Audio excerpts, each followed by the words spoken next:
periódicamente se va a ir alterando, ¿sí? Entonces, vamos repasando lo que estamos viendo hasta ahora. Primero vamos a consultar algo. Una consulta, profesor. ¿Esta clase se está grabando en este momento sí y con audio? ¿Sí? Vamos a hacer un repasito de lo que esté y después se lo vamos a subir al canal de YouTube. ¿Hay alguien para entrar? No, somos 53 por el momento. Bueno, sigamos con la presentación. Entonces, así como tenemos esa composición de líquidos que vimos al principio, distribuida, ¿sí?, en el organismo, y este equilibrio que nos permite el agua y los electrolitos sostener cada capacidad y cada concentración en su debido lugar, estar atento a los desequilibrios que se puedan presentar, la importancia que tiene cada uno de estos cuatro, pero hay muchos más, electrolitos fundamentales para todos los procesos enzimáticos y toda la actividad neuromuscular, entre otras. La importancia que tienen ellos en cuanto a la distribución del agua, como el sodio, la osmolaridad de los líquidos, las soluciones que pasamos, el mantener un equilibrio ácido-base correcto, la irritabilidad neuromuscular, son algunos de los problemas que nosotros podemos abordar conociendo cuál es el tratamiento. Por eso todo esto lo regulan los electrolitos, y es importante saberlo y interpretar y leer el hemograma y un estudio físico-químico de orina para darnos cuenta cuánto tenemos y cuánto perdemos. Lo que vimos recién, difusión simple, difusión facilitada, dos mecanismos que son parecidos, primo hermano, pero que la diferencia que tiene uno del otro es que uno necesita ayuda de alguien para poder pasar, ¿sí? Y que siempre estamos hablando de que pasan lo sólido, no el líquido. Siempre cuando hablamos de pasar es de un espacio a otro espacio. En este caso de la difusión se pasa del espacio extracelular al intracelular, ¿no es cierto? Cuando hablamos de pasar líquido, hablamos de ósmosis. Les voy a preguntar sobre el valor que tiene el rango de normalidad de la osmolaridad. Por ende, es importante conocer cuándo las soluciones son isotónicas, cuando están dentro de ese rango. Saber cuándo son hipotónicas, cuando están por debajo de ese rango, y cuándo son hipertónicas, cuando están por encima. Y le vuelvo a recordar, si nosotros nos equivocamos y le damos a alguien una solución hipotónica, lo que le puede provocar es una deshidratación cerebral. Si por lo contrario yo le doy a alguien de manera equivocada una solución hipertónica, le puedo generar un edema agudo de pulmón, entre otras cosas. ¿Entienden? Porque voy a extravasar líquido de manera brusca de un espacio a otro. ¿Sí? Una va a hiperhidratar y la otra va a hiperdeshidratar. Y el transporte activo, que era lo que estábamos charlando antes de empezar a grabar, es justamente esta cuestión de tener en cuenta esta modalidad de transporte que no solo mueve lo líquido, que no solo mueve lo sólido, pero que necesita de un gasto de energía. ¿Por qué? Porque va a ir en contra del gradiente de concentración, va a forzar una situación, y lo más común de esto lo vemos en la magnífica relación que se genera el estímulo miocárdico por medio de la bomba de sodio y potasio. Vamos con el último de estos mecanismos, que seguramente este es el más conocido, es el que más han visto, y que de alguna manera es la representación que tienen nuestros riñones, como que nuestros riñones la única función más importante que tiene es filtrar.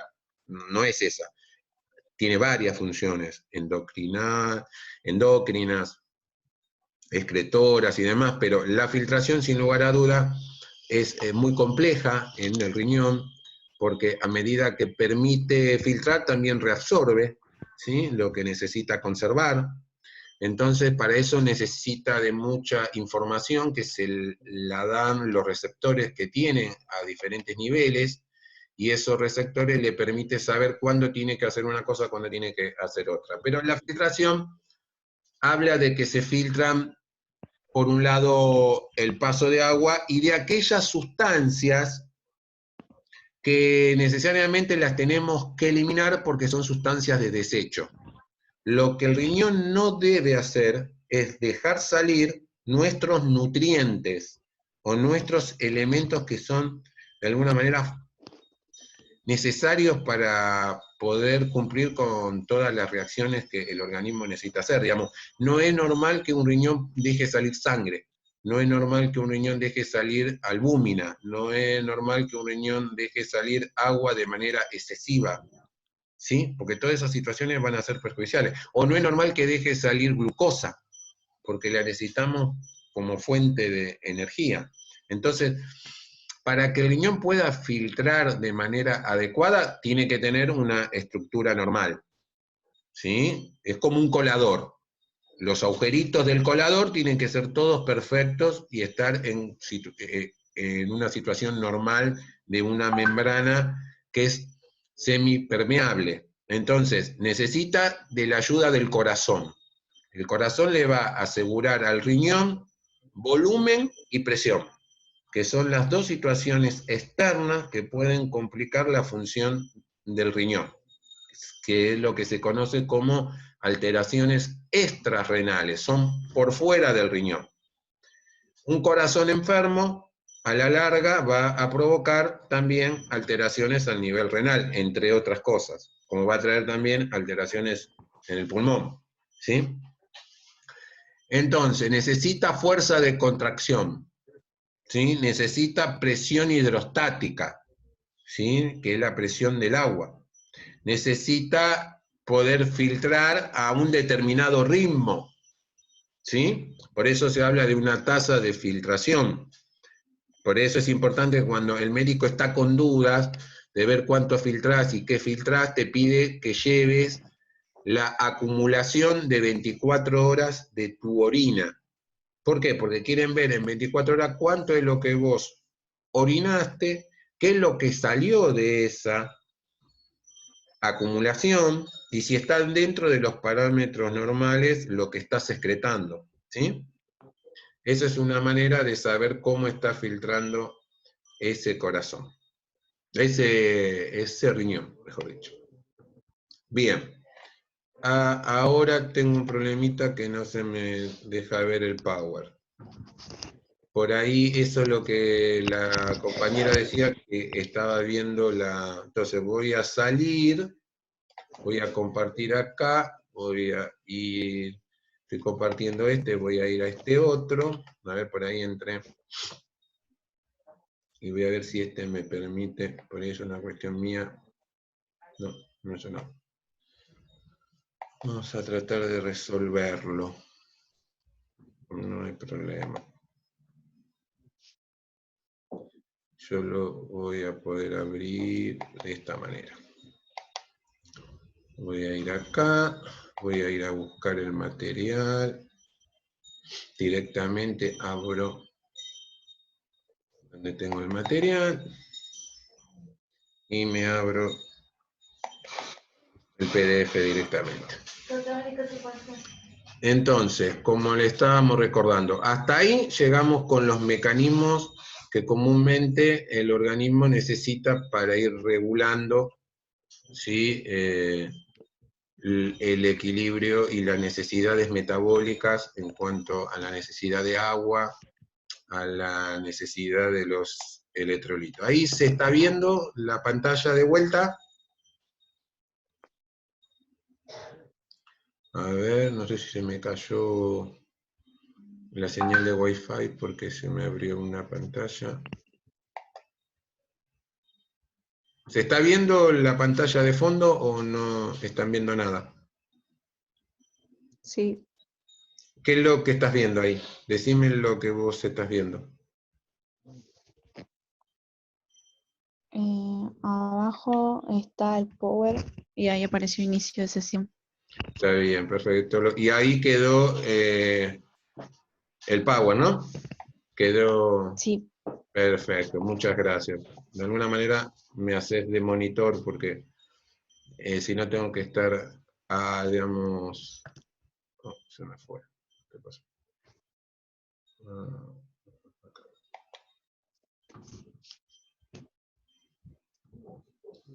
A ver. No. Me pide que para ver el PDF ponga mi... Ay, Dios. Ahí está.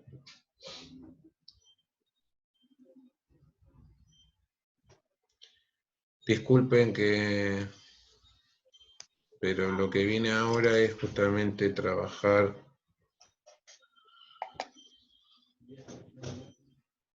lo que preparé como un diagnóstico enfermero. Creo que ya está solucionado, esperemos. A ver. Sí, puedo abrir el PDF. Ay.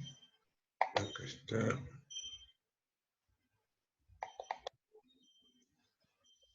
Bueno, ahora sí. Espero que no se me corra.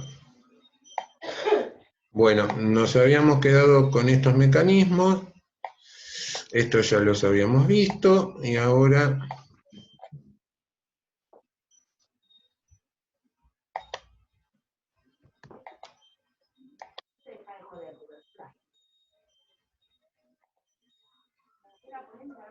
Y ahora otra vez.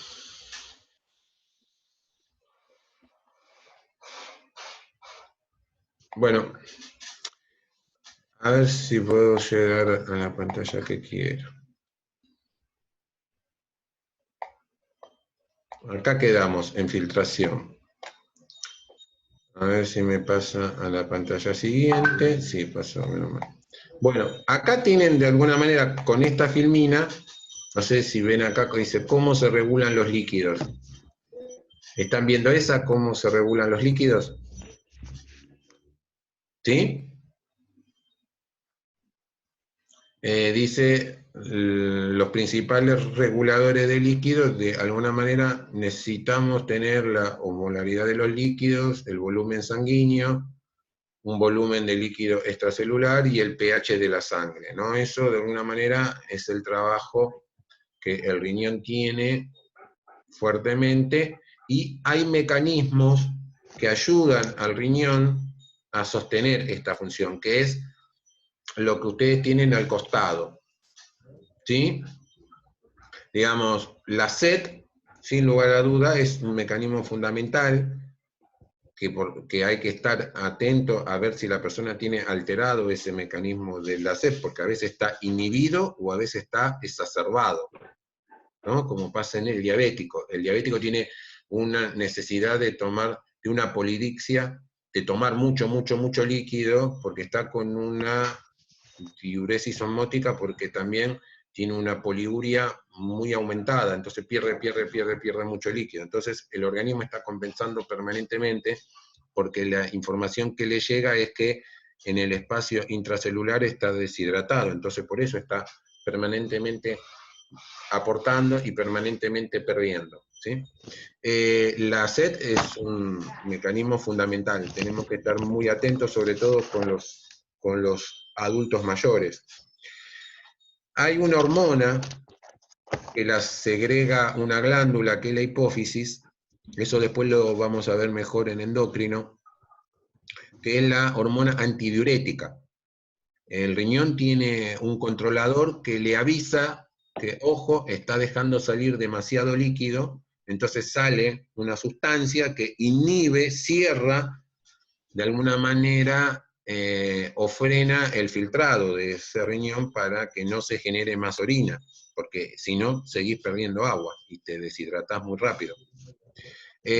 También el riñón, cada uno de ellos tiene una glándula suprarrenal, que es un mini laboratorio que tiene el riñón, en donde se segregan sustancias muy importantes, algunas de ellas trabajan a nivel local, otro a nivel sistémico, a nivel de pulmón, corazón y demás, pero lo importante que tiene es que ayudan a regular también la función renal, sobre todo sobre el árbol arterial, ¿sí?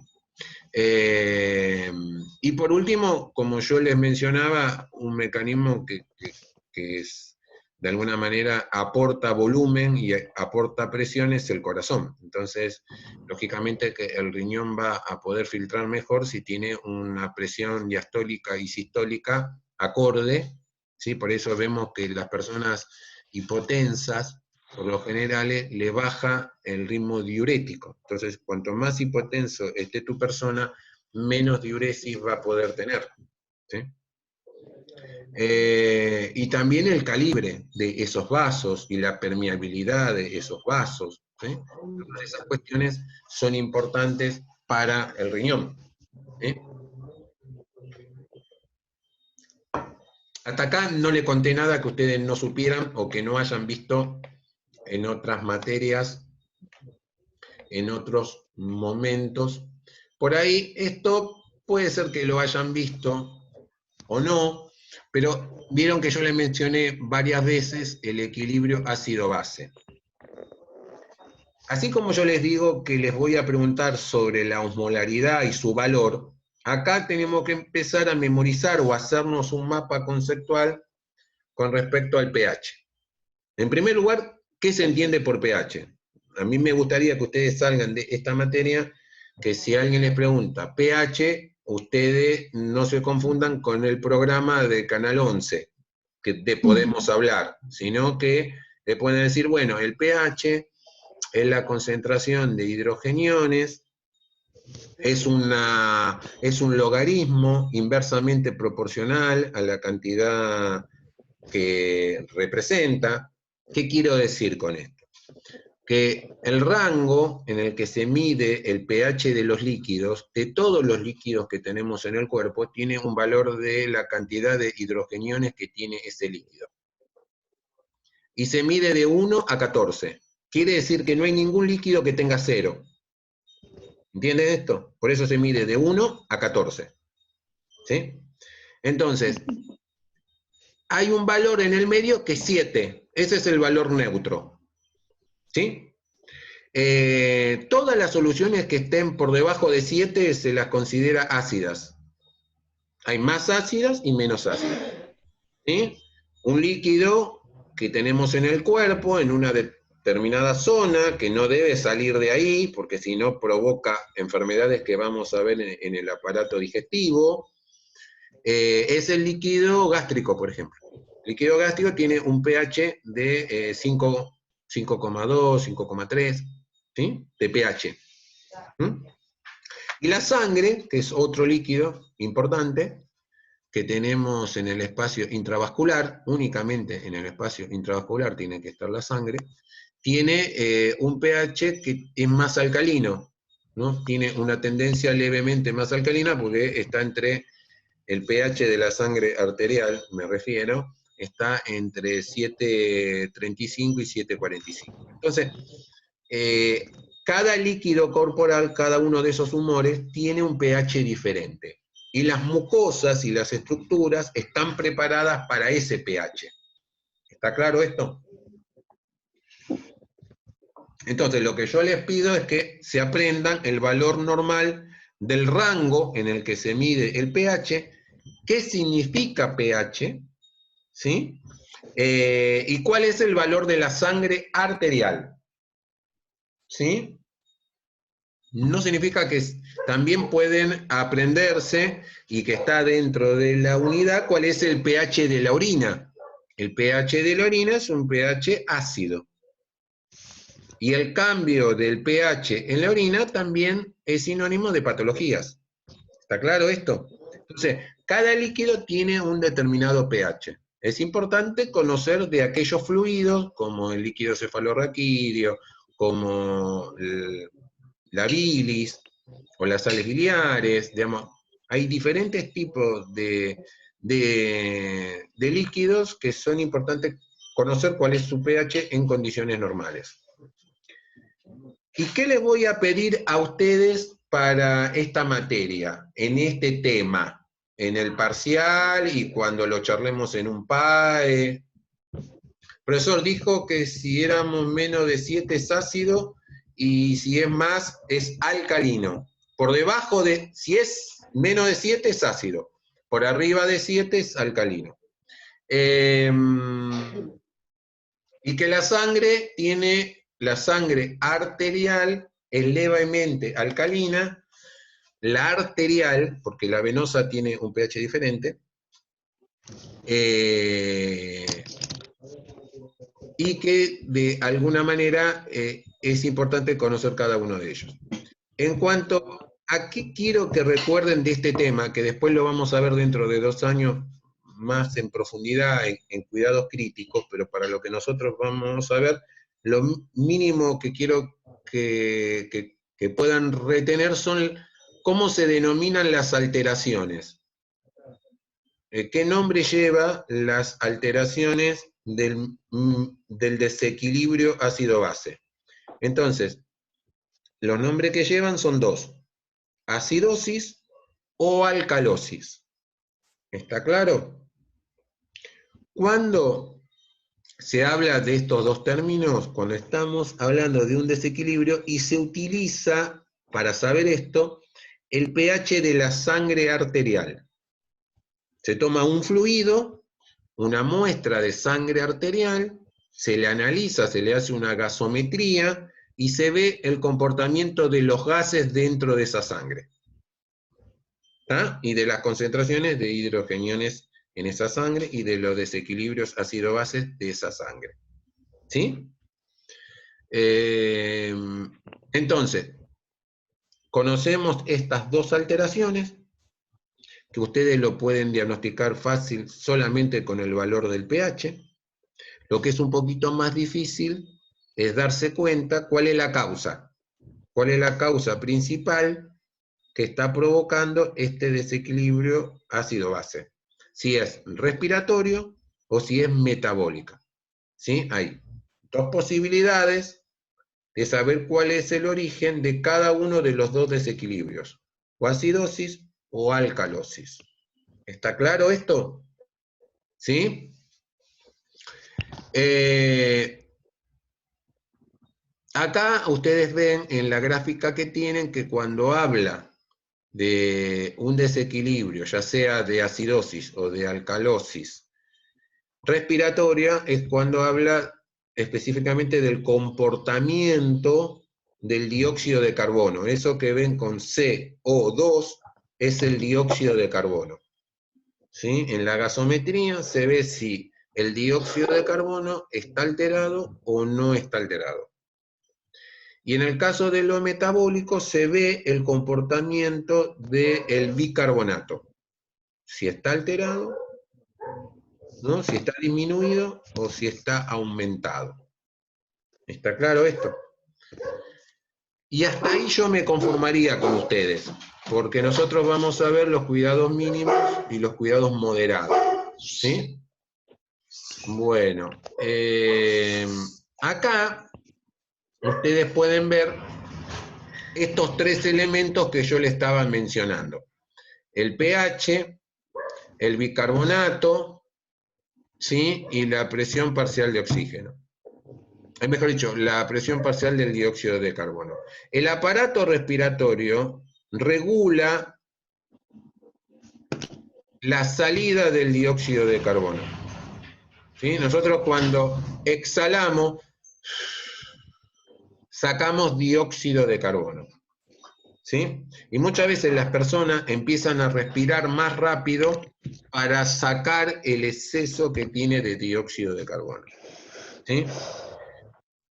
Lo que ustedes ven ahí con una fórmula química que es HCO3, ¿sí? El HCO3 es el bicarbonato. ¿Sí?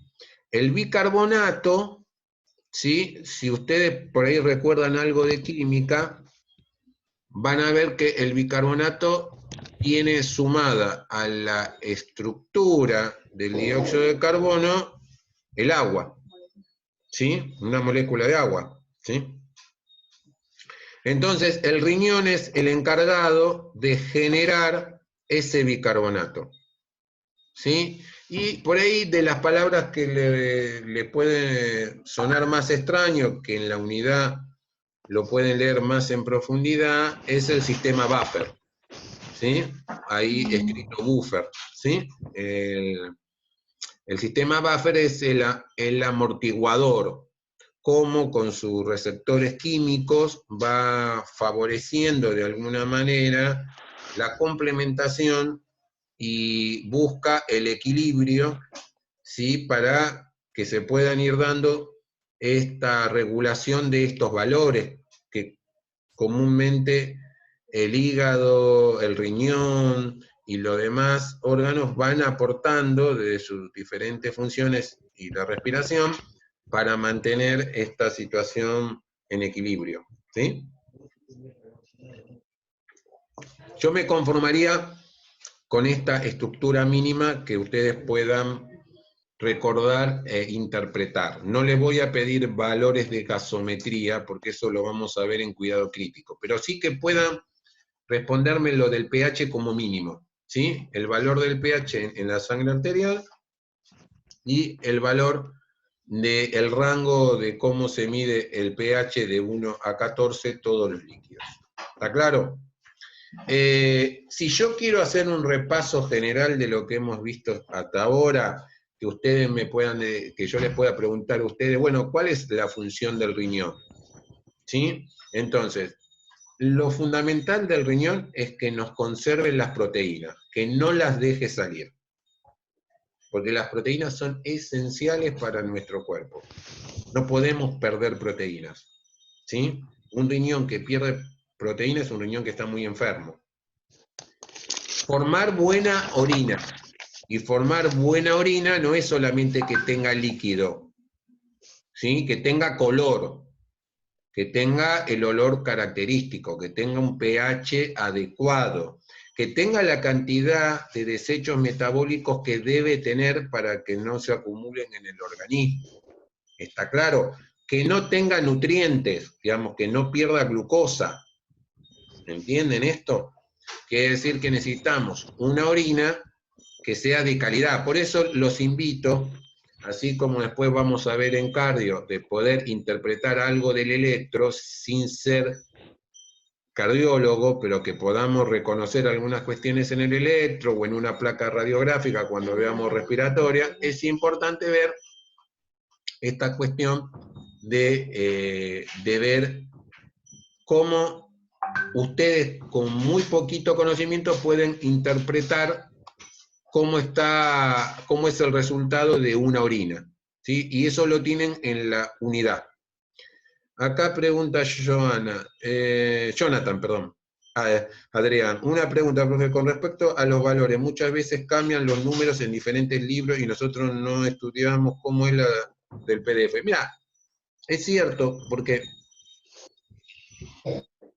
los estudios de laboratorio muchas veces el bioquímico, dependiendo de cuál es el equipo que generan, pero esto no pasa por ahí en todos en los estudios más complejos. En los estudios más de screening, más comunes, por lo general hay una validación de ciertos rangos. Por eso es importante, de acuerdo al mecanismo de validación que utiliza el bioquímico, en un buen informe de laboratorio, él te tiene que poner cuál mecanismo usó, ¿sí? Inclusive hasta qué aparato, qué técnica, y el rango de normalidad para cada uno de los elementos. Pero hay algunos que no los ponen, porque ya todo el mundo lo conoce, el valor, y está establecido.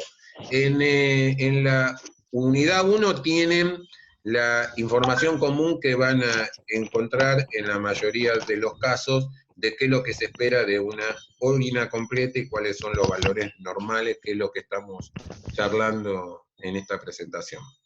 David dice, proteinuria, ¿es la presencia de proteínas en orina? Claro, proteinuria es la presencia. Eso no debería pasar. Si ustedes ven, muchas veces ponen trazos, ¿no? O cantidades, dependiendo del tipo de técnica. Si ustedes desgraciadamente, le llega un informe de que su estudio de orina completo da proteinuria, y yo les recomendaría que vayan a un nefrólogo, o vayan a su médico de cabecera y que chequeen eso con otro estudio, con una ecografía, con otras cuestiones, porque muchas veces el riñón, ciertas cuestiones de pérdidas o de ganancias, no da una sintomatología muy florida hasta que no está muy enfermo.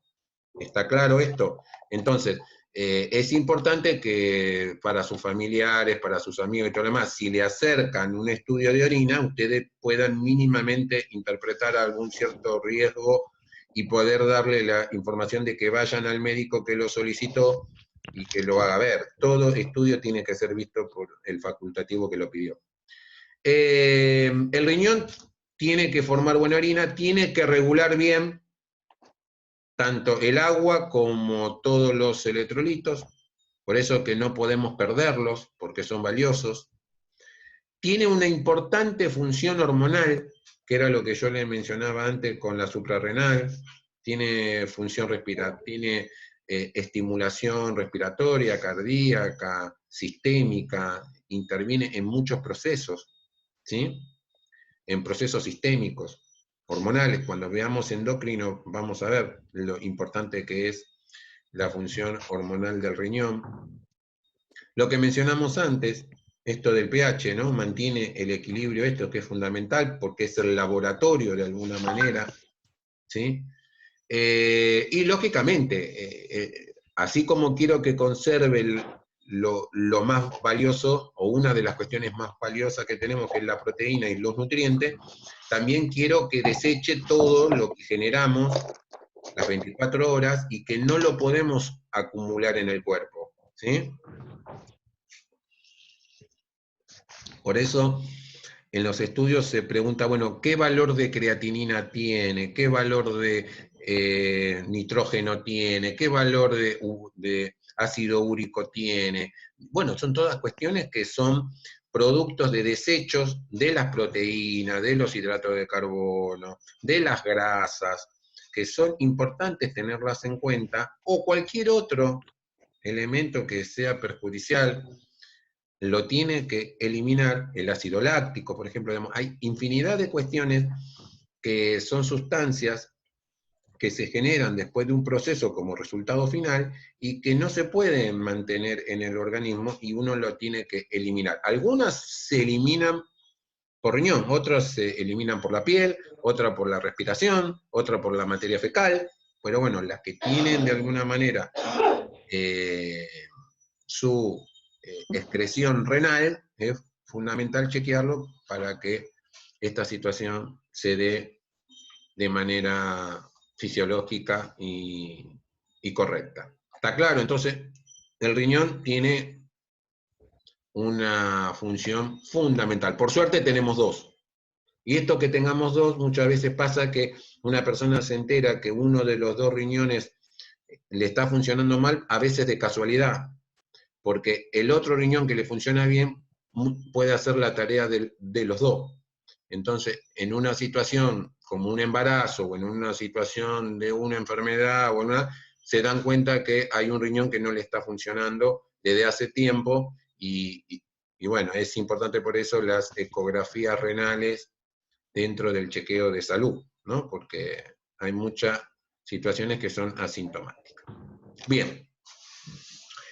Esto no está en el material de otros años. Esto es algo que trabajé para ustedes porque es un poco el enfoque que le vamos a dar a partir de ahora a las diferentes alteraciones que nosotros vamos a ver. ¿Qué es lo que pretendemos con Norma? Es que ustedes sepan valorar, que se sepan dar cuenta de qué tienen que buscar ante una persona cuando están valorando la función renal. Un poco es el trabajo que también hace el médico, cuando lo interroga, cuando lo observa, cuando lo examina. ¿Está claro? Entonces, nosotros por ahí no lo vamos a hacer tan exhaustivo como lo hace el nefrólogo o como lo hace el clínico, pero mínimamente de nosotros se espera que a una persona que está concurriendo a un centro de salud o que esté internada en un hospital, y a nosotros nos preocupa su función renal, nosotros podamos valorar lo que ustedes tienen ahí. Esto que ustedes tienen ahí yo lo saqué de la unidad 1. En la unidad 1, al final, no sé si ya lo han podido ver, si han podido dar lectura a toda la unidad 1, tienen la hoja de valoración con la que vamos a trabajar este año, ya sea en los casos que nosotros le vamos a dar, y si tenemos suerte, en la situación real y de práctica. Digo suerte por esta cuestión de la pandemia, no sé cómo va a ser de acá en adelante la cuestión. A nosotros nos interesa que ustedes se preocupen, cuando estén frente a una persona, de saber cómo es su diuresis. ¿Sí?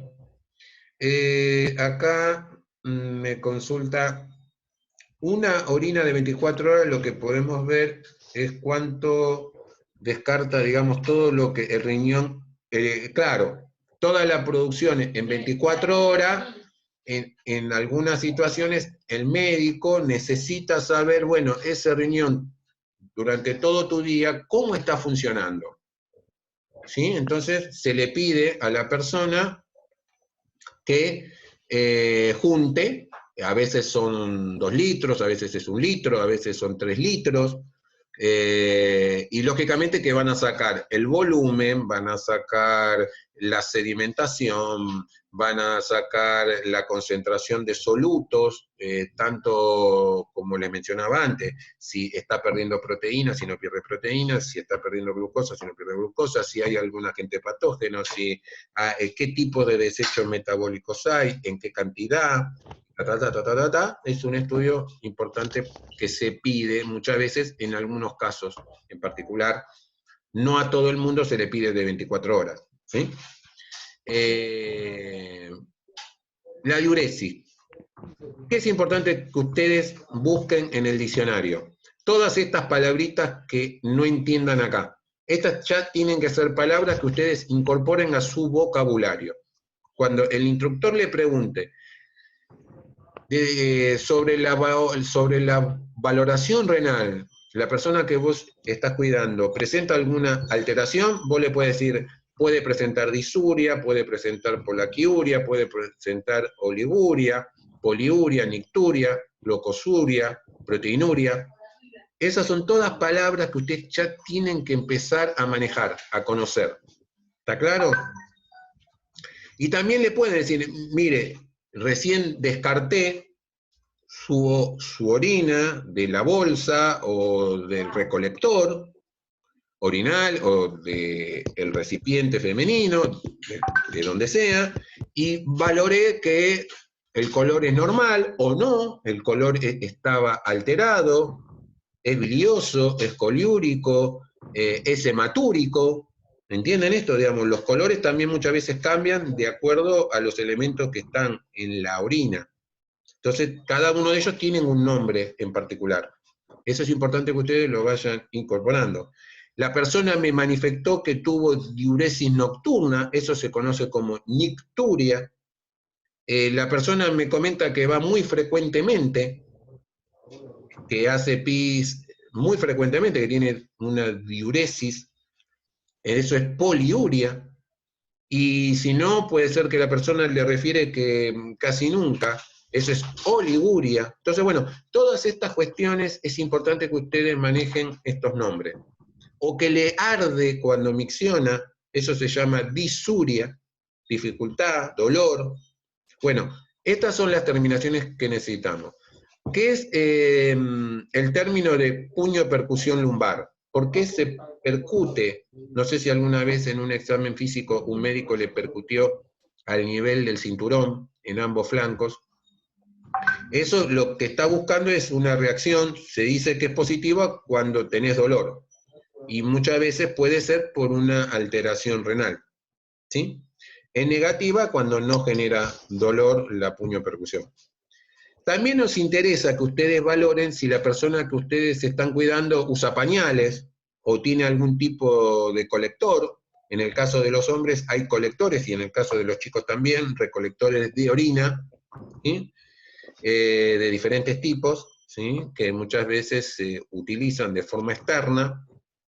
Si hay una talla vesical, la talla vesical es un sondaje vesical que lo van a ver en quirúrgica, porque son dispositivos que se colocan de manera externa directamente a la vejiga por una punción suprapúbica, ¿sí? Es cuando no se puede ingresar por la vía natural, que es la uretra. Al no poder entrar por el orificio natural del meato urinario, por X motivo, hay muchas patologías obstructivas, entonces se hace una punción suprapúbica para poder ingresar por la parte baja umbilical, ¿sí? Y si no, pueden poner en la valoración, si la persona presenta una sonda vesical, qué tipo de sonda tiene, cuál es el número de la sonda, cuántos días hace que tiene esa sonda, en qué condiciones está esa sonda, si está limpia, si no está limpia, si presenta secreciones perisonda, digamos, todo lo que comúnmente nosotros hacemos de cuidados en los pacientes que tienen un sondaje. Disuria, pregunta David, es dolor al miccionar. Sí, dolor, dificultad, molestia. Por ahí cuando alguna vez tuvieron alguna infección urinaria, habrán sentido esa situación, ¿no? O cuando su riñón genera algún tipo de cristales o una sedimentación como si fueran vidrios, también suelen tener esa percepción del dolor. ¿Les queda claro lo que necesito que ustedes valoren en la función renal hasta ahora? ¿Los términos? ¿Lo están entendiendo o les resulta complejo lo que están viendo en pantalla? Pueden contestar, pueden hacer así, pueden pedir la palabra. Lo va entendiendo Ayelén, perfecto. ¿Alguien más? Perfecto.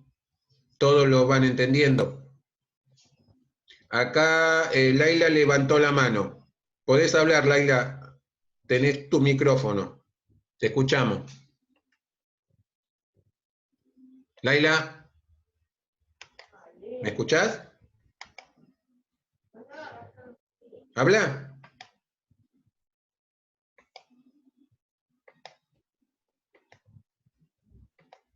Laila, no la encuentro para abrirle yo el micrófono. Bueno, si no, escribime por chat y yo lo menciono. Bueno, ¿qué tema de la valoración quiero que aprendan hoy y que la pueden practicar en la unidad número 1, en la 2, mejor dicho, en la unidad número 2 tienen unos ejercicios. Al final, que es optativo para aquel que quiera, lo puede hacer, no es obligatorio. Tienen el tema del balance hidroelectrolítico. El balance es un trabajo que hace el enfermero a pedido del médico o lo necesitamos nosotros para hacer determinadas conclusiones o observaciones. Ah, está bien, dice Laila, no, tocó sin querer.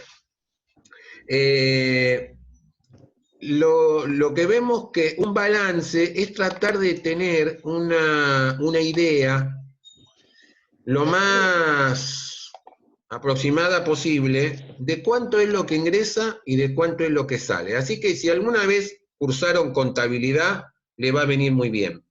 Porque lo que se hace con el balance es sumar todo lo que ingresa al cuerpo, por un lado, después sumar todo lo que egresa, y después lo que se hace es una resta. Se le resta a todos los ingresos lo que salió. Y de ahí vamos a tener un resultado. ¿Entienden esto? Entonces, el ejemplo que siempre les pongo es la de una caja de ahorro. Vos pensás que todo lo que te ingresa a tu cuerpo es el sueldo que vos vas a tener cuando seas enfermera, ¿sí?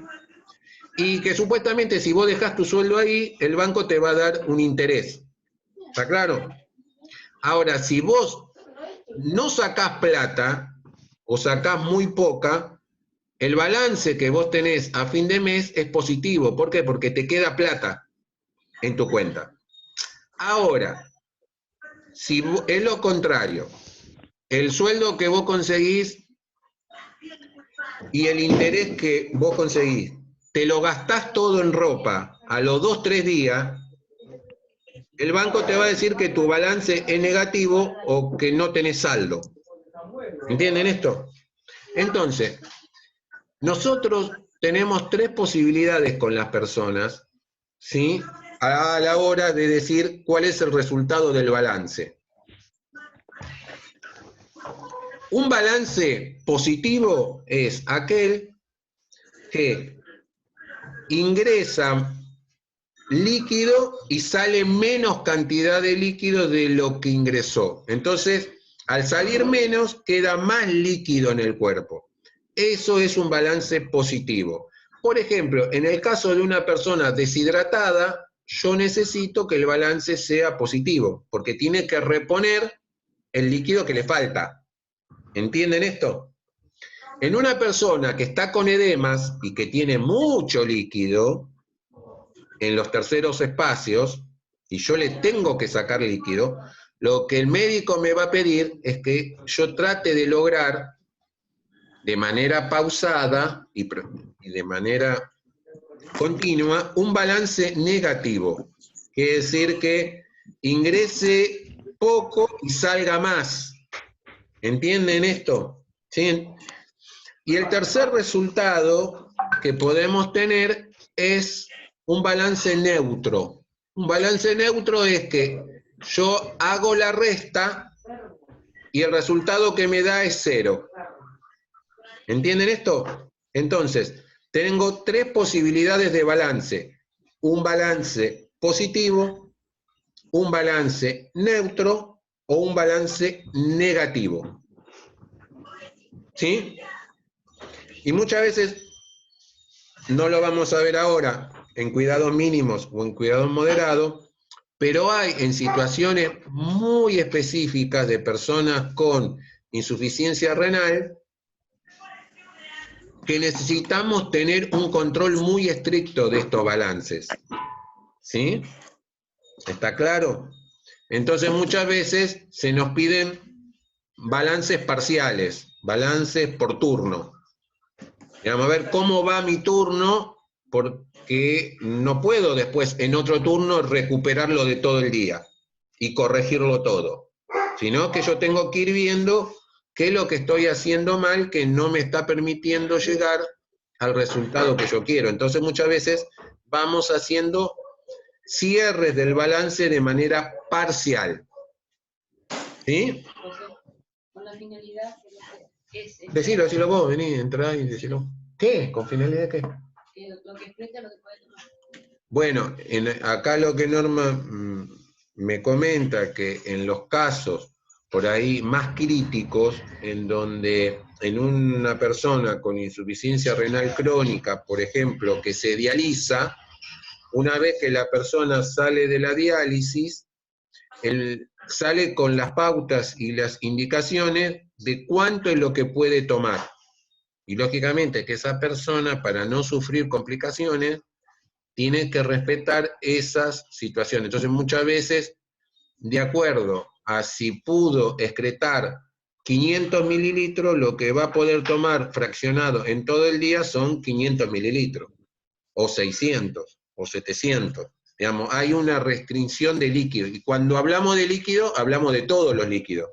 Piensen en el té con leche, en el agua, en la sopa, ¿no? Estamos pensando en todos los líquidos, ¿sí? Entonces, hay situaciones que son muy complejas a la hora de regular los líquidos, ¿sí? Que lo vamos a ver en los casos más complejos, digamos. Entonces, esto es lo que ustedes van a encontrar en la hoja de valoración. En la hoja de valoración vamos a encontrar esto, ¿sí? Por eso les pido que vayan conociendo la hoja de valoración para que se vayan dando cuenta de qué pretendemos nosotros y cuáles son los nombres que tienen que ir incorporando ustedes a su vocabulario, ¿sí? Para que cuando escuchen esos términos entiendan de qué se está hablando, ¿sí? Bien. Vamos a ver un caso en particular. Vamos a suponer que yo tengo una persona, ¿sí? Y esa persona tiene edema. Edema es acumulación de líquido, ¿sí? En el intersticio. Pueden utilizar Henderson, pueden utilizar Gordon, pueden utilizar Oren. A mí no tengo problema para que utilicen quien sea, pero la hoja de valoración utilizan la nuestra. ¿Está claro? Digamos, utiliza la teoría que te hable de patrón, de eliminación o de necesidad de eliminación. Eso a mí no me molesta. Ahora, lo que yo quiero que vos me valores es esto. ¿Sí? Esto tiene que estar valorado, sea Henderson, sea Gordon, sea quien sea. En eso quiero ser claro. ¿Sí?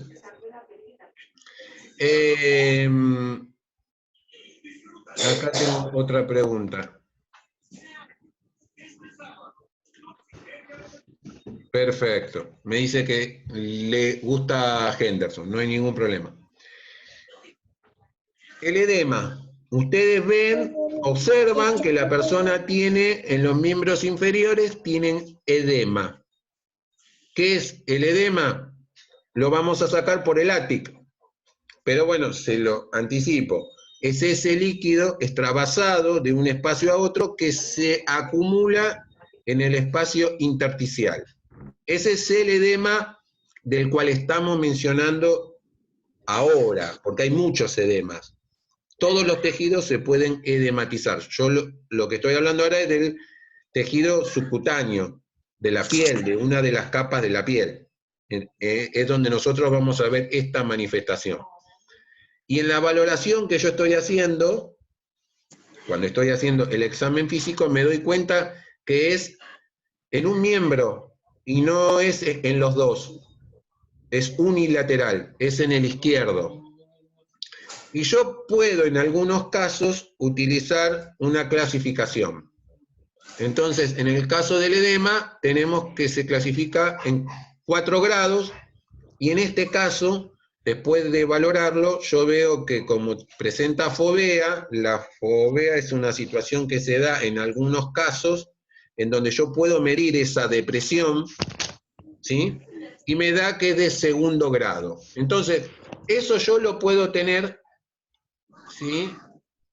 En mi valoración, cómo puedo describir lo que yo estoy viendo. Ahí ustedes ven un miembro inferior con una zona que es depresible. El tiempo que esa zona queda depresible también habla del grado de desequilibrio que tiene de líquido, ¿sí? Hay veces que los edemas no presentan fovea y hay veces que sí. Y acá es donde yo quiero que usen el ATIC. Vos podés usar Henderson, podés usar Gordon, podés usar Oren, pero lo que sí vas a usar es el ATIC. Entonces, si ustedes ahora agarran con su teléfono el ATIC y ponen el código que figura ahí en pantalla, van a ver que les sale la definición, les sale el conocimiento, digamos, asertivo. El conocimiento asertivo les sirve para que ustedes puedan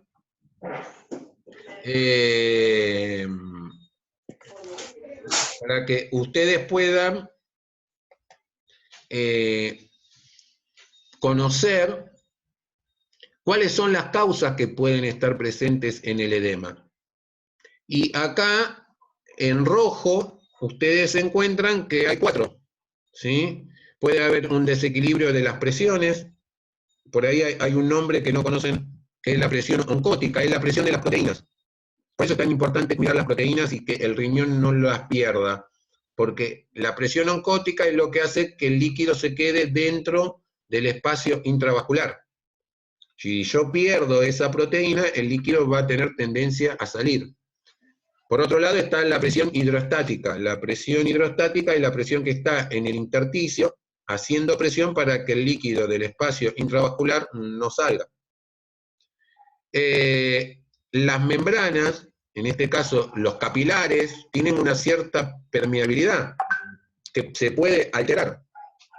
Y también existe en el espacio intersticial, que es donde se está generando este problema, un sistema de drenaje.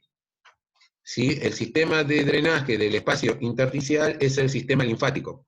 Entonces puede haber una obstrucción que impide que la linfa pueda drenar ese espacio. Por eso se hacen masajes, ¿sí?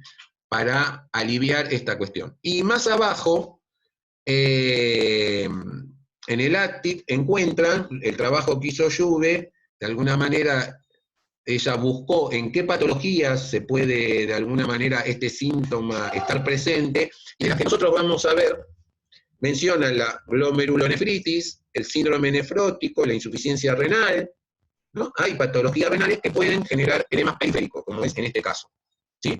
Como un principio de la enfermedad. Y también menciona que hay otras situaciones que pueden generar edema, como enfermedades cardíacas, enfermedades hepáticas, multisistémicas y demás. O muchas veces cuando administramos o tomamos medicamentos puede también inducir a la formación de edemas.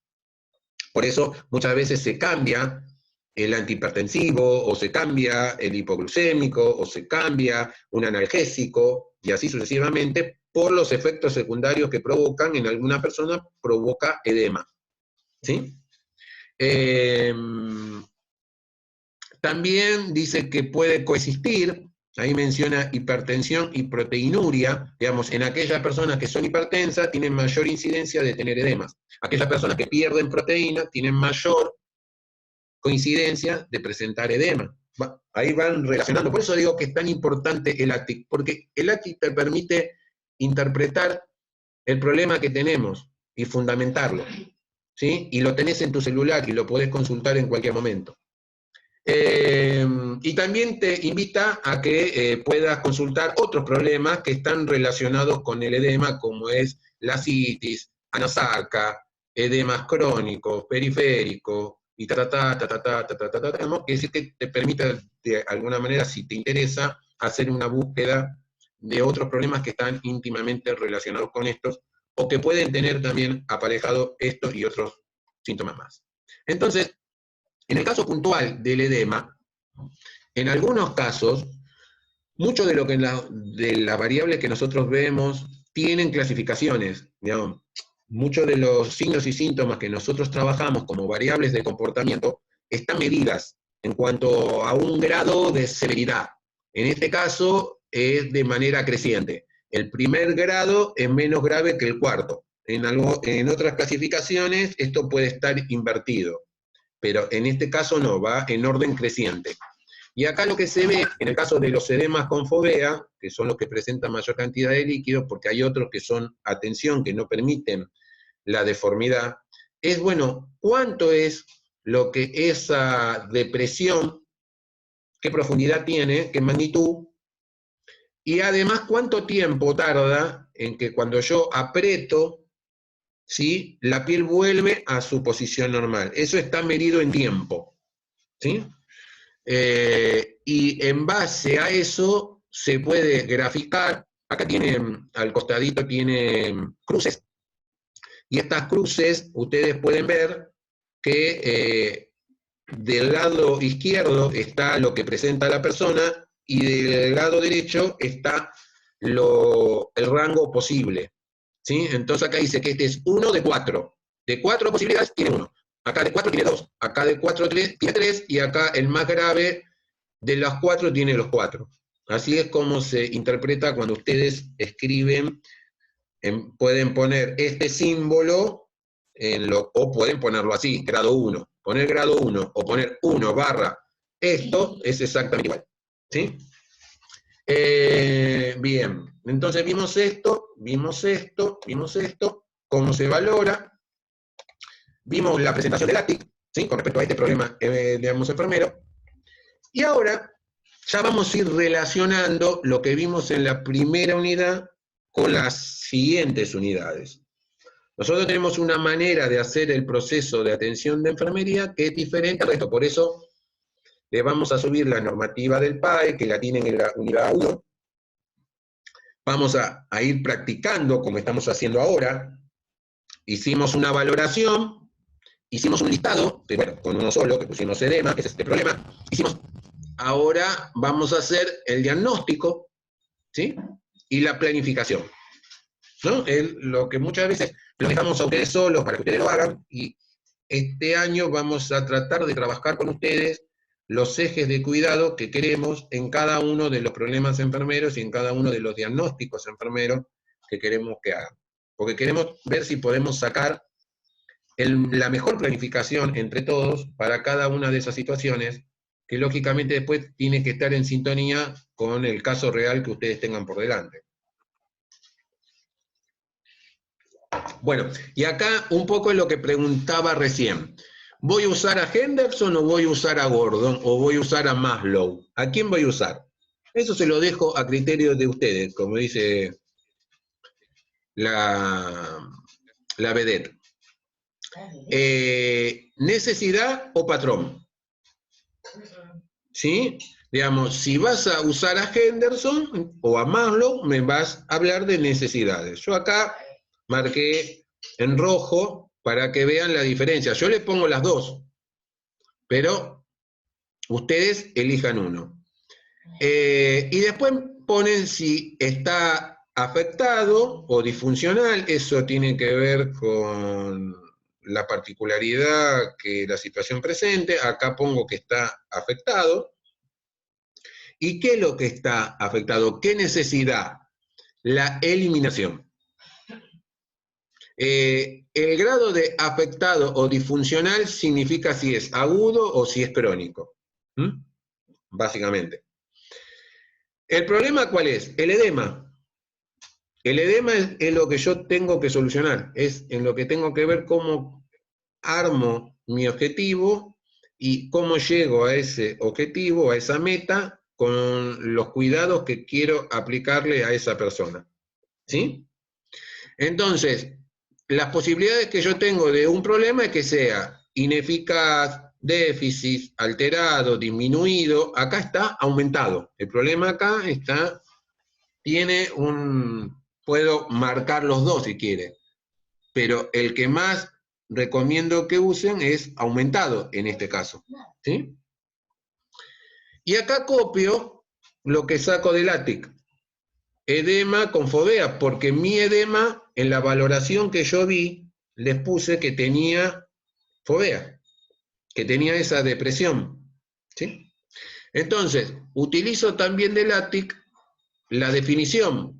Ve que ponemos, la persona presenta un exceso de líquido en el espacio intersticial. Este también es un cambio que nosotros proponemos, que empecemos a hablar de la persona, o del niño, o de la gestante, o del adulto.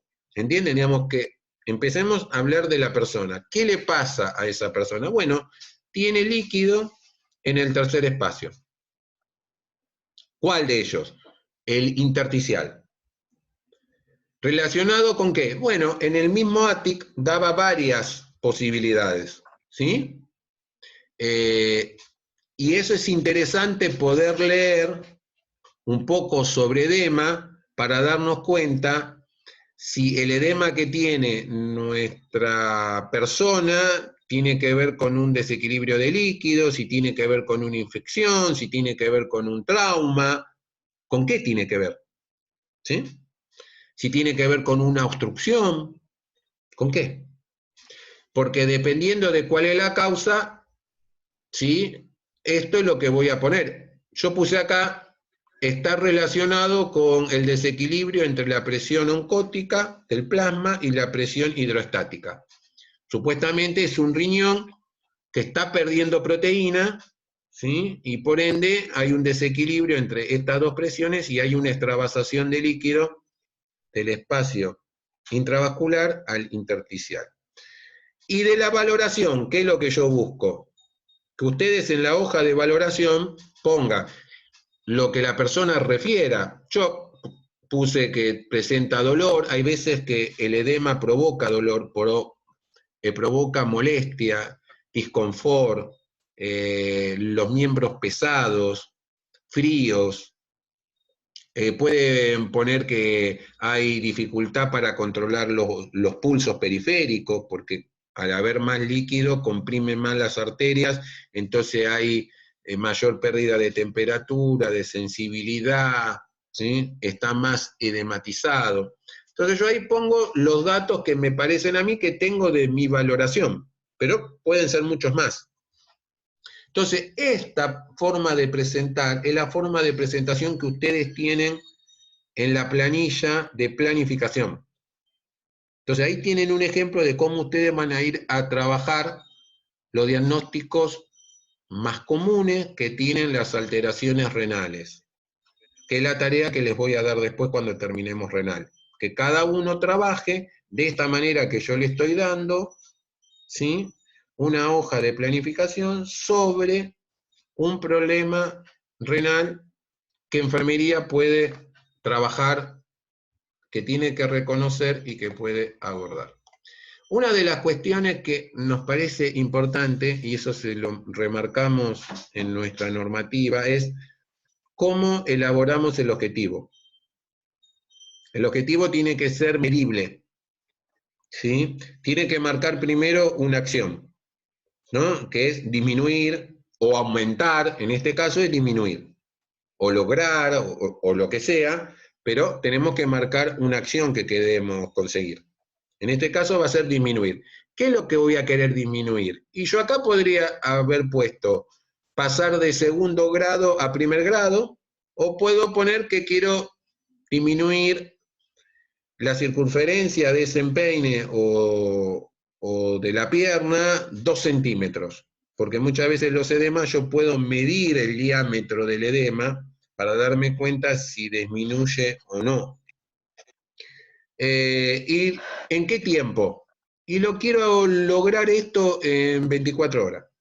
Si yo no lo logré en 24 horas, tengo que ver qué fue lo que pasó. Si lo logré, resultado esperado era bajar 2 centímetros. Después voy a ver qué me propongo para el otro día, si bajo otros 2 y así paulatinamente, lo que yo voy a estar viendo es que esto no aumente, sino que vaya disminuyendo. ¿Está claro? Entonces, el objetivo que ustedes armen siempre tiene que ser medible, tiene que ser realizable, tiene que ser algo chiquito que con los medios que ustedes tienen lo pueden lograr. Entonces, para poder alcanzar esta meta, ¿qué es lo que deberían hacer? Ir a buscar a un libro, cualquiera, o hacen un buceo bibliográfico por internet y buscan, bueno, ¿cuál es el tratamiento para los edemas? ¿Cómo se debe cuidar un edema? ¿No es cierto? Entonces yo acá, ustedes van a ver que le pongo, bueno, ustedes tienen una hoja de planificación que ponemos de un lado los cuidados y del otro lado ponemos la fundamentación. El tema de la fundamentación a mí lo que me gustaría que sea con sus palabras, para que ustedes lo puedan recordar mejor. ¿Para qué doy un diurético? ¿Para qué doy un antibiótico? ¿Para qué doy un analgésico? ¿Por qué cambio la posición a esta porque es más favorable? ¿Qué es lo que logro con esta y no logro con otra? ¿Entienden? Que ustedes lo puedan decir con sus palabras. ¿Sí? Por eso es que no le pongo la fundamentación acá. Acá lo que trato es de armarles un ejemplo de lo que yo voy a pretender de ustedes que realicen con los otros diagnósticos enfermeros. ¿Sí? Entonces, en primer lugar, siempre es importante saber cuál es la causa del edema. Si es por un problema obstructivo, si es por un problema de pérdida de proteína, si es por un problema de pérdida de líquido, digamos, ¿cuál es el problema? ¿Qué es lo que está, si es una infección? ¿Por qué se extravasa el líquido? ¿No? Saber la causa. A veces se sabe y a veces no. A veces puede ser a consecuencia de otra enfermedad. ¿Sí? En general, estos cuidados están pensados en general. Después ustedes deberían adecuarlos a la persona con la cual están trabajando esta situación hipotética. ¿Sí? Una de las cuestiones que sé que si la persona ingiere mucha sal, eso no favorece la reducción del edema, sino que la empeora. Por eso ahí está el cambio de dieta, ¿no? El control de la ingesta de la sal. Si tengo mucho líquido y no está eliminando una correcta cantidad de líquido, voy a tratar de hacer un balance, de ver esta cuestión del líquido. Cuánto ingresa, cuánto sale. Por eso es la restricción del líquido. A veces hay que restringir el líquido. Acá es lo que nosotros les pedimos. El plan terapéutico tiene que estar dentro de las planificaciones de los problemas enfermeros. Es muy probable que esa persona, el médico, le prescriba un diurético. Entonces, acá es donde ustedes ponen qué diurético, qué dosis, por qué día le van a dar el diurético, si es por vía oral, por vía endovenosa, a qué hora, ¿no? Que pongan la prescripción tal cual como el médico le indica. No que me pongan medicación según indicación médica. No, no, no. Decime qué es lo que el médico indicó. Furosemida, furosemida. ¿Cuánto? 80 miligramos, 80 miligramos. ¿Cómo? Bioral, bioral. ¿Entienden esto? Elevación de miembros. Según las circunstancias de su paciente, lo que no conviene es quebrar los niveles, digamos, no tener las piernas hacia abajo porque eso enlentece más el retorno venoso. Y en algunos casos no es muy conveniente elevar mucho los miembros porque ese líquido que está en el pie se puede ir al corazón, entonces, o al pulmón. Entonces, la posición más adecuada va a ser importante verla en el contexto de esa persona. Pero es lógico que muchas veces se necesita tener o favorecer el retorno venoso, por eso está puesto en situación general la elevación de las extremidades inferiores. En algunos casos, en algunas situaciones, siempre hay que saber que hay contraindicaciones para cada cosa, como le comentaba recién con la elevación. Los vendajes, hay vendajes funcionales que funcionan muy bien, o medias elastizadas que funcionan muy bien para reducir los edemas, como calzados o plantillas que estimulan la planta del pie y trabajan sobre los puntos renales. Entonces, eso favorece que las personas puedan eliminar el exceso de líquido o mejoran el retorno venoso, estimulando las válvulas venosas. El cuidado de la piel, el tener cuidado con ciertos usos de ciertas situaciones que pueden hacer más compleja esta situación, como puede ser los corticoides. Tratar de que puedan aprender cómo se hace un buen drenaje linfático. Muchas veces eso, el masaje linfático se hace a favor del retorno venoso, a favor del drenaje de la linfa, ¿sí? Desde lo distal hacia lo proximal, y lógicamente que hay que saber cómo se hace y ponerlo en práctica. En algunas situaciones se pueden hacer, en otras situaciones no. Por eso está indicado por el médico.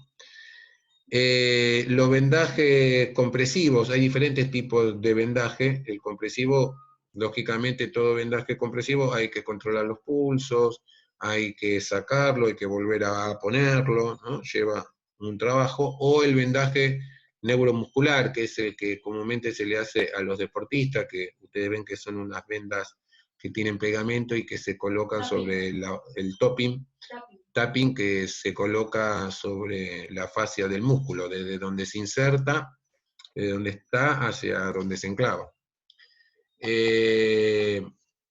También puedo ver cómo va progresando el edema y qué cambios voy viendo de coloración de la piel, cómo higienizo la zona, cómo puedo mantener humectada la zona, qué tipo de ropa es más conveniente, qué tipo de calzado es más conveniente cuando la persona presenta edema. Si sé que está aumentando el volumen, voy a tratar de tener un calzado más abierto. Si sé que va aumentando el volumen, no voy a poner ropa muy ajustada. Bueno, esas son situaciones que es importante tener en cuenta.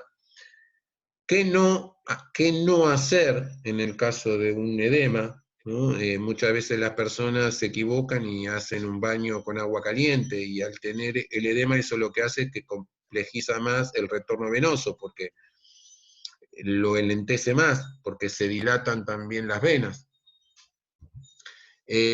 Controlar el peso corporal. Nosotros sabemos que parte del peso corporal es agua. Entonces, cuanto más agua estamos acumulando, el peso es una variable que nos permite saber si vamos en el camino correcto o no a la hora de tratar de disminuir los edemas. Y también proponer algún tipo de ejercicio que pueden ser más activos, más pasivos, pero digamos que pueden de alguna manera favorecer el drenaje. ¿Sí? En la medida que no tenga algún tipo de contraindicación, hay cuestiones que pueden favorecer, o ejercicios motrices que pueden favorecer la solución del edema. Entonces son todas cuestiones que ustedes pueden ir buscando en las distintas bibliografías que hay a la hora del cuidado de este tema. Bien, entonces, vieron que yo les hice una presentación antes de entrar a las patologías renales, que es lo que vamos a ver en la próxima clase. Este tema de cómo yo voy abordando una situación, este esquema que vamos trabajando, cómo de una valoración voy viendo qué cosas están apareciendo, ¿no? Qué situaciones yo estoy viendo acá en la persona que estoy cuidando, cómo eso lo voy a ir representando, lo voy a ir clasificando, cómo lo voy a ir registrando. De alguna manera esto me permite entrar al ATIC y saber ahí si me conviene buscar edema por forma alfabética y ya lo busco por la E, o no sé que eso se llama de esa manera, entonces voy a ir a un tema y trato de buscar alteraciones en la excreción o algún tema que me lleve hacia lo que yo estoy buscando, o entro por especialidad. El ARTIC me da la posibilidad de poder ingresar de diferentes formas en base al conocimiento que yo tengo. Y una vez que ya sé que lo que estoy viendo ahí es lo que tiene la persona, ¿no? Porque hay muchos de los diagnósticos del ATIC que tiene foto, y hay otras que si no todas tienen de alguna manera expresado de qué se trata, tiene una descripción de lo que tenemos por delante, ahí yo ya voy armando el listado de problemas. Y después voy a armar el listado de diagnóstico, y el listado de diagnóstico lo voy a armar con lo que yo tengo en el ATIC, que es decir, que es copiar y pegar, y esta parte es la que de alguna manera va a responder al caso puntual, a lo que nosotros vamos de alguna manera a observar, a medir, a cuantificar, a examinar, a valorar, y después me voy a proponer un diagnóstico pequeño, pero importante, que es tratar de manera progresiva ir logrando la normalidad, en este caso, de ese miembro inferior izquierdo.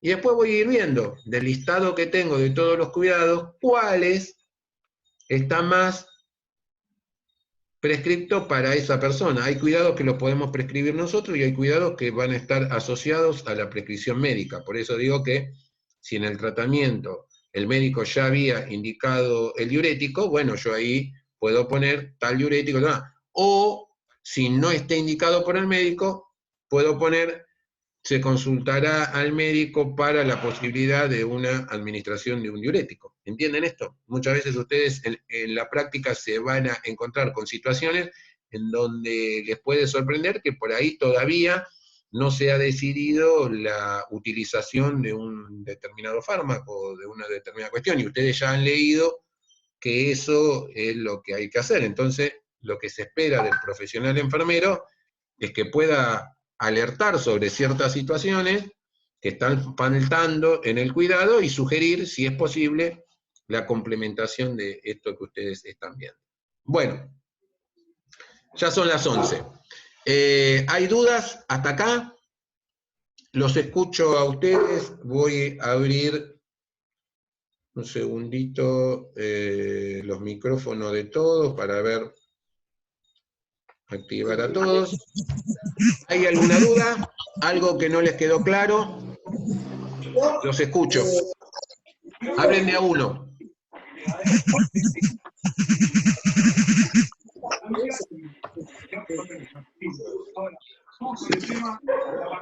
¿Dudas? ¿No? ¿Ninguno tiene ninguna duda? Bueno. Yo no, por las dos. Bueno, espero entonces que después voy a ver cómo lo armo. Les voy a mandar a cada uno un trabajito para que busque sobre un diagnóstico de renal o un problema de renal y que puedan hacer esto que yo hice con edema. Ustedes lo puedan hacer con otro, ¿sí? Lógicamente que de acuerdo al problema que yo les mande, a algunos les va a ser más complejos que otros porque van a tener que leer más o interpretar más ciertas cuestiones.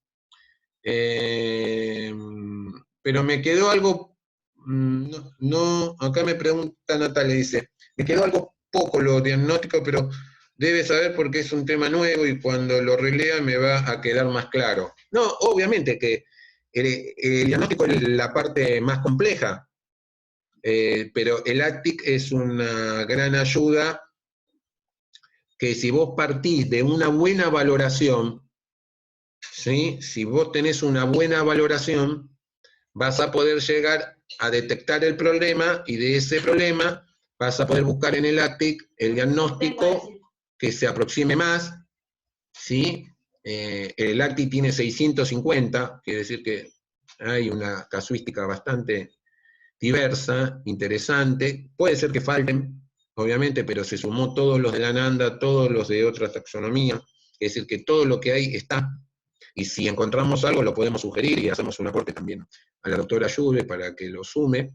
Pero creo que para lo que nosotros vamos a hacer, me parece que es interesante. Y a mí lo que me gustaría es que, no sé, de renal, los 4 o 5 diagnósticos más comunes que podemos encontrar, ustedes puedan saber cuáles son los cuidados que hay que tener en claro.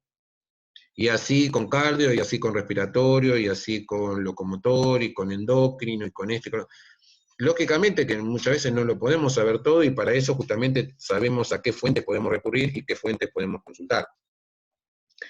Acá me pregunta Camila, ¿el trabajo que nos manda entonces lo hacemos de a 2? No, es uno para cada uno, quiere decir que quiero que trabajen de forma individual, en su casita. Lo que sí se pueden es consultar, esto que yo les mostré, digamos, recién, digamos, a los que lo voy a invitar. ¿Qué es lo que el ACTIC no me da hoy en día? Que es, por eso digo que el ACTIC todavía es una herramienta que la tenemos que seguir completando. Hoy lo que nos pone y hizo un gran trabajo es sobre el tema del problema y del diagnóstico. Bien, el diagnóstico está.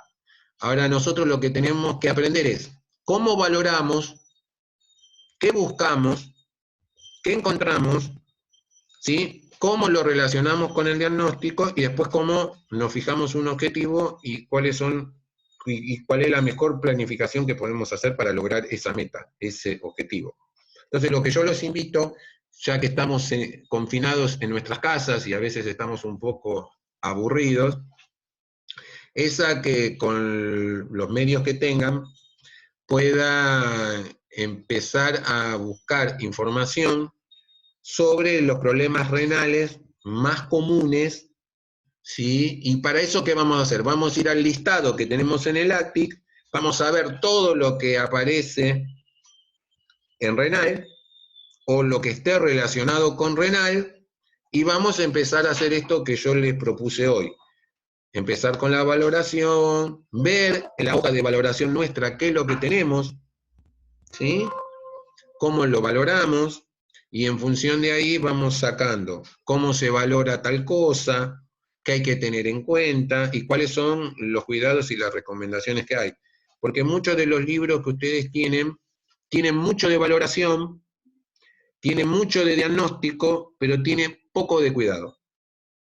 Y ahí es donde después ustedes se encuentran solos a la hora de hacer su proceso de atención de enfermería y no saben qué poner.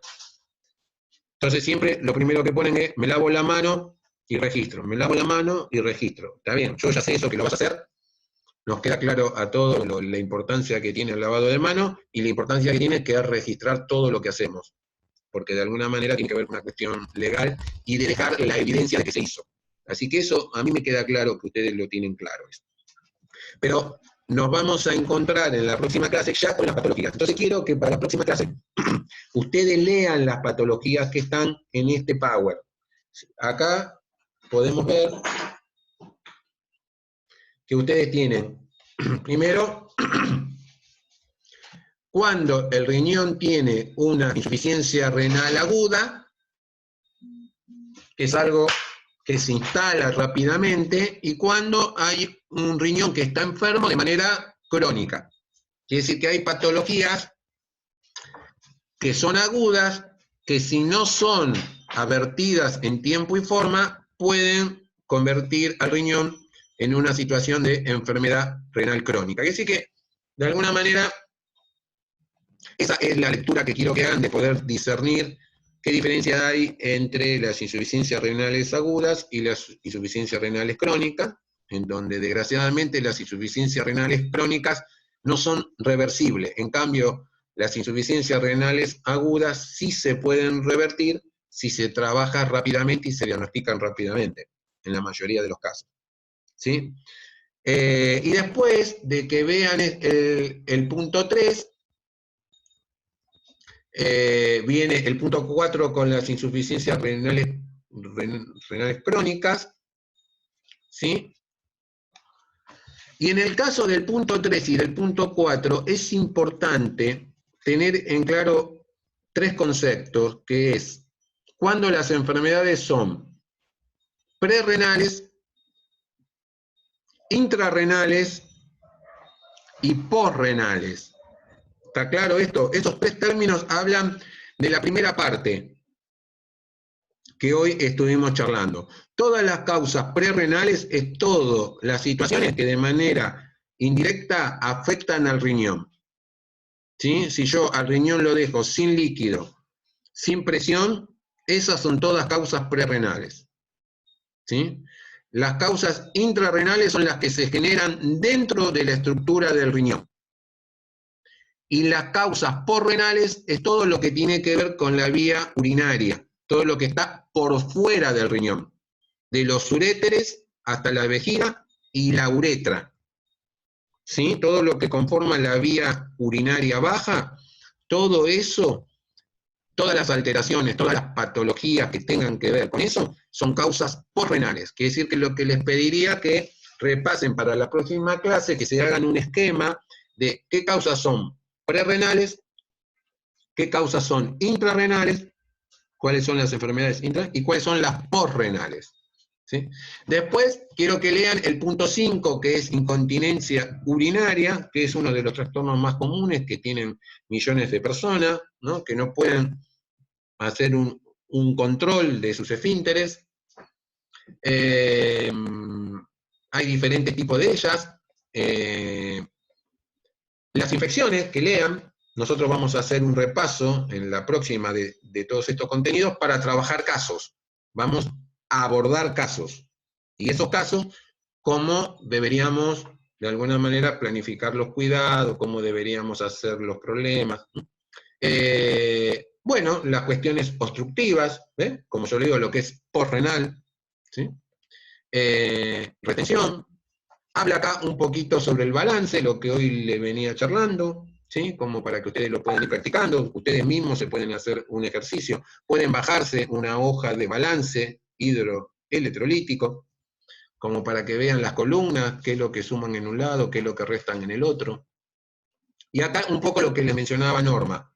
En las últimas diapositivas tienen los datos más significativos en cuanto al comportamiento del sodio, al comportamiento del potasio, del bicarbonato, ¿no? De cuáles son los síntomas que están más presentes cuando hay mucho, cuando hay poco. Esto es importante que lo repasen, que lo lean, porque son situaciones que en los casos que nosotros vamos a ver, estas situaciones van a estar presentes.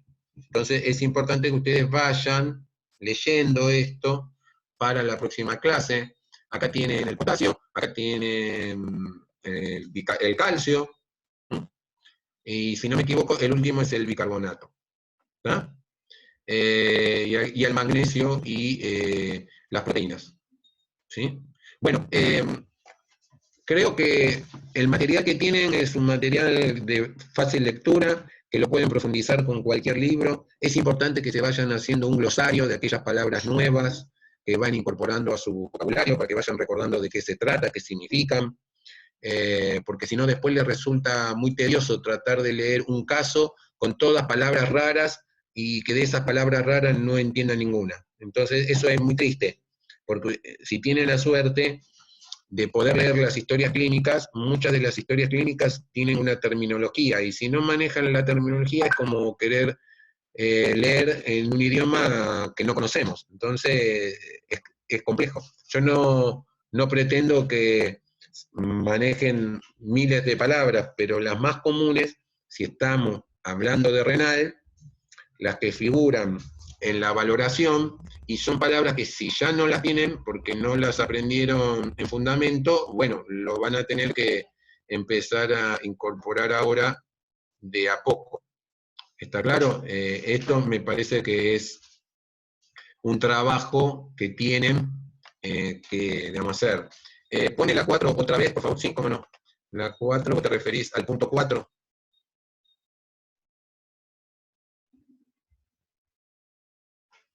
Bueno, esto son las prerrenales, ¿vieron? Acá están las prerrenales, acá están las renales, y acá las posrenales. Esto es lo que quiero que se vayan dando cuenta. Acá está la 4. ¿Qué querés consultar sobre esto? Este es el punto 4 que habla sobre las insuficiencias renales crónicas. Este tipo de alteraciones después en cuidado crítico lo vamos a hablar, porque estas personas necesitan de diálisis, y hay diferentes tipos de diálisis y diferentes tipos de tratamiento, y ya es un paciente más moderado a complejo, por no poner intensivo, pero es una situación de un cuidado especial, sería una categoría especial de pacientes que requieren de un tratamiento muy específico permanentemente, como pasa en otros casos con las personas que están en paliativo o que necesitan soporte respiratorio, soporte cardíaco y demás. Bueno, voy a tratar de abrir otra vez los micrófonos. Acá dice, gracias, le estoy sacando fotos, así no se ve en la clase. Pero no, pero bajate el PDF. Si vos entras en la clase, el PDF lo vas a poder bajar sin ningún problema. Si el material del PDF tiene algún inconveniente, me avisan y lo veo. Yo lo veo que está bien, pero es conveniente que no necesites estar sacando fotos de cada una de las diapositivas, sino lo interesante de esto es que lo puedas tener como una complementación, y que podamos ir viendo cada uno de estos. Gracias, lo decís, profe, lo de ósmosis, la función. está todo en el Classroom, lo podés descargar a tu celular. El campo virtual está en los PDF. La función de ósmosis, lo que pregunta David, es un mecanismo por el cual, recuerden que lo que pasa es agua. De un lugar en donde hay una concentración más baja, a un lugar donde hay una concentración más alta de soluto para diluirlo y de esa manera equiparar las concentraciones. Es simplemente eso. ¿Sí? De un compartimiento a otro. Bueno, aprovecho, si bien están todos, pero después Norma puede sumar un WhatsApp.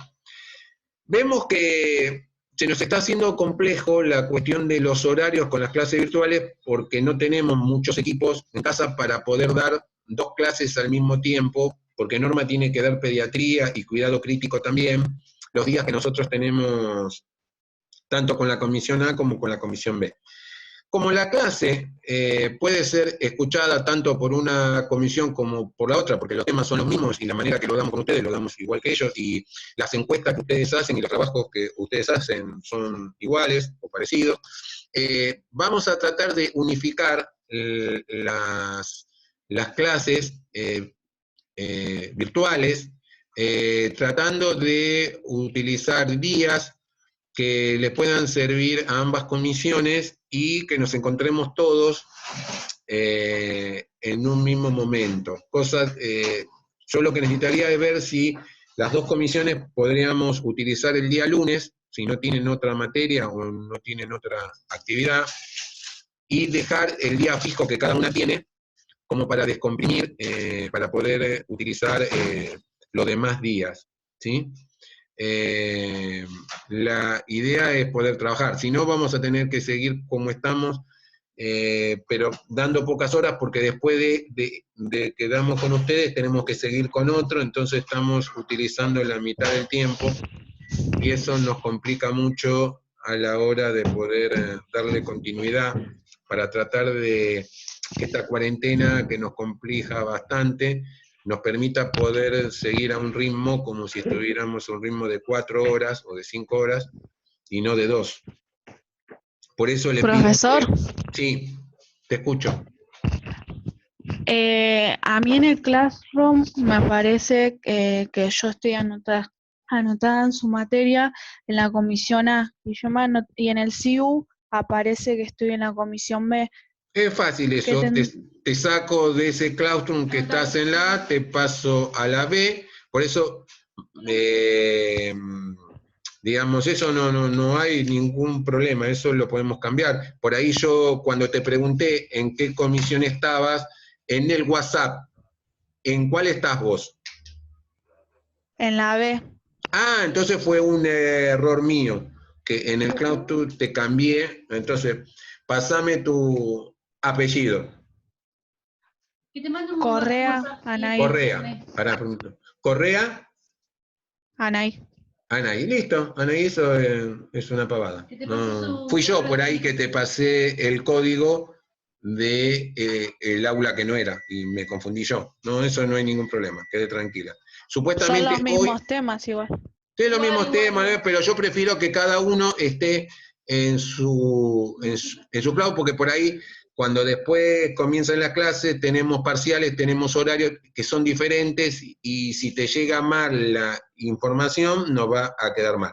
Supuestamente dicen que hoy le daban de alta en la virtual de la universidad, y ahí lo cargan ellos por comisión, ahí después me va a servir a mí. Todavía no pude entrar, porque no sé qué problema tengo con mi ingreso al campus, porque de ahí voy a sacar el listado concreto real de cómo ellos cargaron, ¿sí? Entonces seguramente que después lo voy a comparar con el WhatsApp y con el Classroom para hacerlo.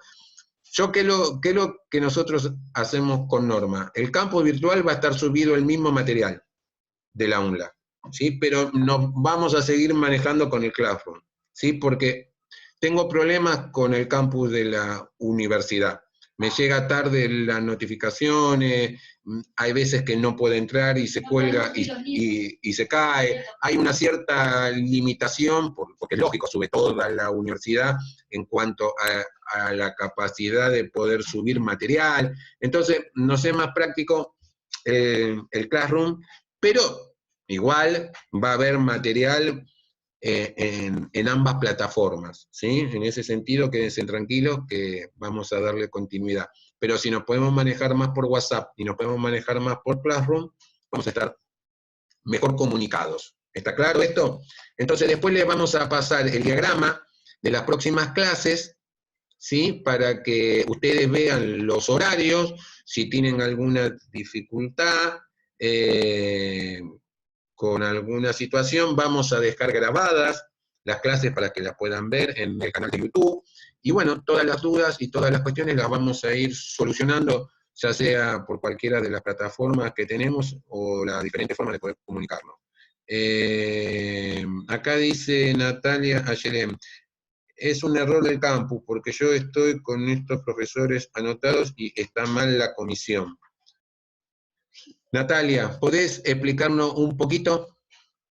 ¿Estás escuchando a Yelén Aquino? ¿Puedes hablar?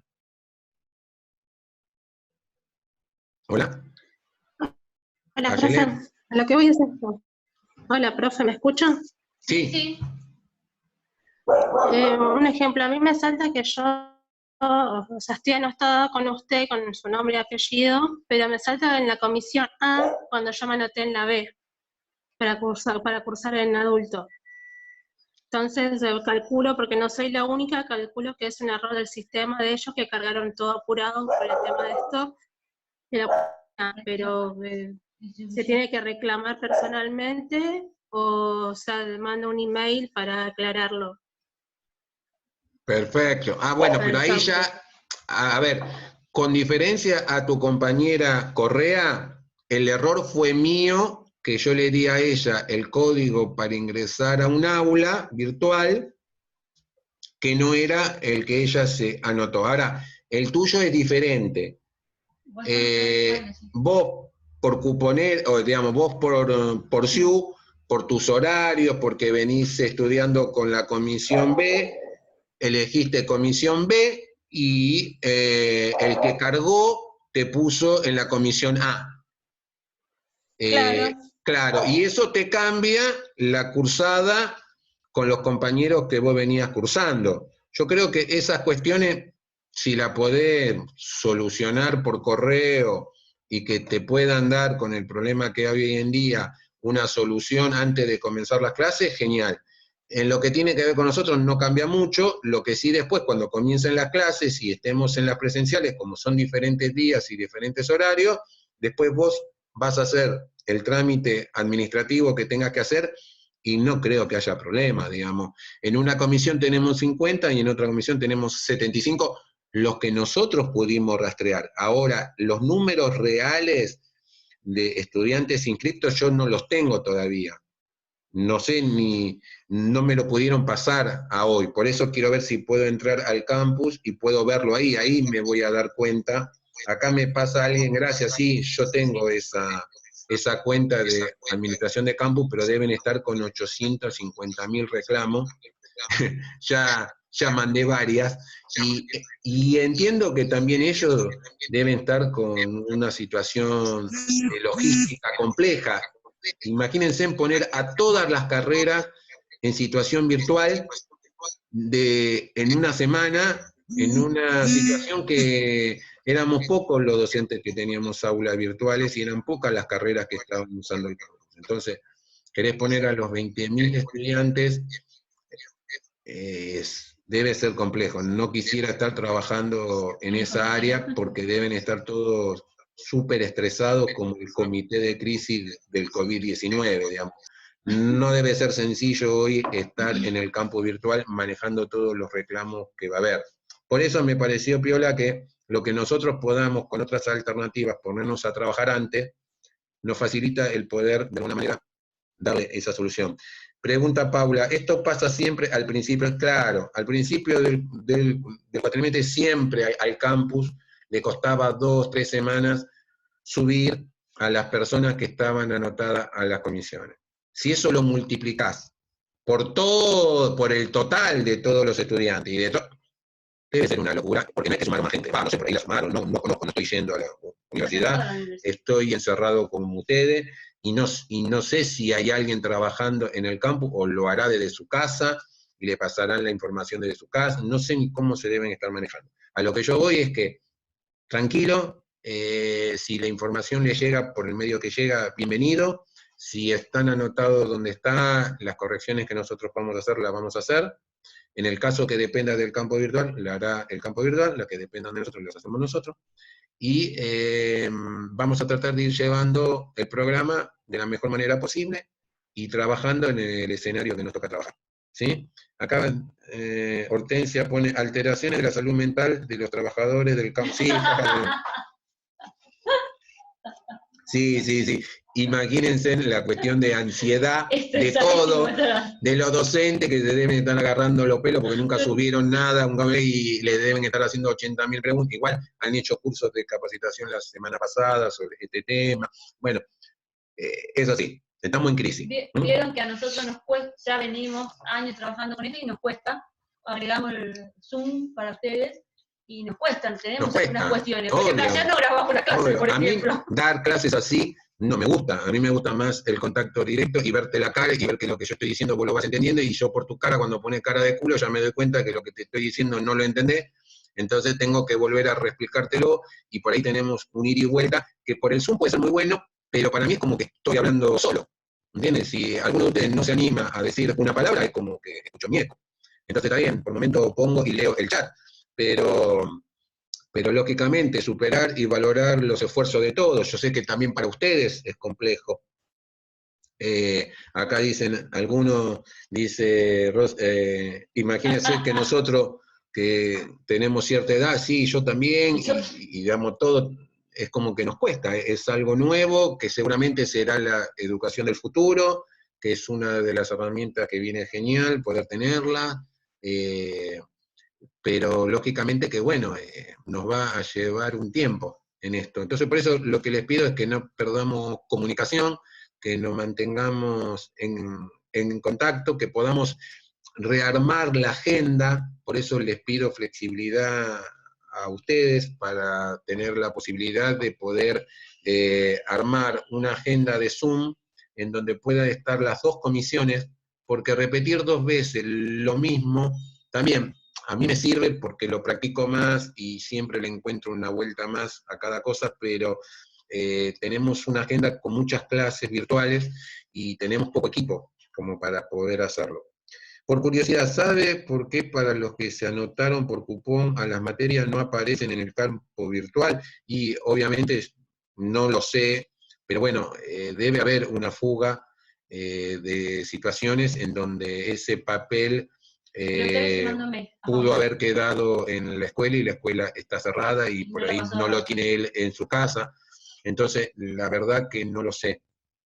Pero por eso les digo que lo del campus virtual, por lo que tiene que ver nuestra materia, yo me quedo tranquilo que lo tenemos superado. A mí lo que me da miedo es que algunos estudiantes no estén en contacto con nosotros porque no están de alguna manera muy relacionados con todos ustedes, o por ahí porque piensan que no estamos haciendo nada, y por ahí se pierden la posibilidad de poder estar trabajando algo y haciendo algo.